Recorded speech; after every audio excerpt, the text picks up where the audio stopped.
If you're experiencing verification issues on Yahoo Mail after multiple failed attempts, follow these steps to resolve the problem.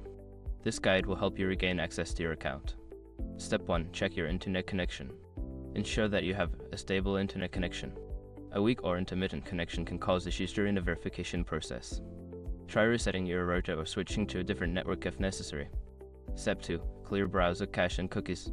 Open your web browser settings and clear the cache and cookies. This can help eliminate any corrupted data that might be causing the verification issues. After clearing, restart your browser and try logging in again. Step 3. Use a different browser or device. If the problem persists, try accessing Yahoo Mail from a different web browser or device. Sometimes, specific browsers or devices may have compatibility issues that can affect the verification process. Step 4. Request a verification code. Before starting recovery, use the sroc.com link in the description to open the account recovery checklist generator and make sure your verification details are ready.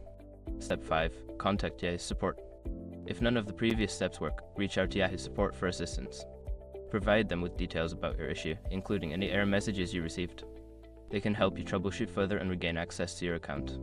By following these steps, you should be able to resolve verification issues on Yahoo Mail. If problems continue, don't hesitate to seek help from Yahoo support team.